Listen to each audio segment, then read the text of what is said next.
বিশ্ব ক্রিকেটের সব রকম আপডেট পাওয়ার জন্য আমাদের চ্যানেলটিকে আজই সাবস্ক্রাইব করে রাখুন। এদিন গুরুত্বপূর্ণ ম্যাচে টস জিতে প্রথমে বল করার সিদ্ধান্ত নেন চেন্নাই অধিনায়ক ঋতুরাজ। শুরুটা ভালো করেছিলেন বেঙ্গালুরুর দুই ওপেনার। 3 ওভারে 31 রান যখন ছিল তখনই বৃষ্টিতে কিছুক্ষণ খেলা বন্ধ হয়।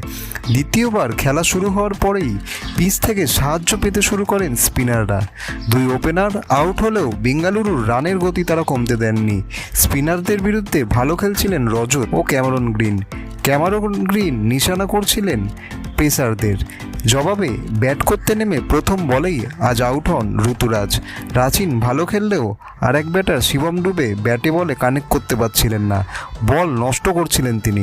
ম্যাক্সওয়েলের বলে ক্যাচ তুলে দেন তিনি। শেষ ওভারে একসময় দরকার ছিল 17 রানের। বল করছিলেন দয়াল। প্রথম বলেই ছক্কা মারেন ধোনি। বল স্টেডিয়ামের বাইরে বেরিয়ে যেতে দেখেও ঘাবড়াননি দয়াল।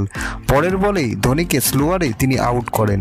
13 বলে এদিন 25 রান করে ধোনি। শেষ 4 বলে দরকার ছিল 11 রান, সেটা করতে দিলেন না দয়াল। বলের গতির হেরফের করে ব্যাটারদের রীতিমতো সমস্যায় ফেলেন তিনি।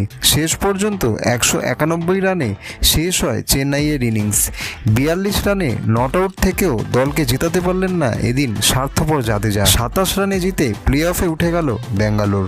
ভিডিওটি ভালো লেগে থাকলে বাংলার ক্রিকেট চ্যানেলটিকে অবশ্যই সাবস্ক্রাইব করে দিন।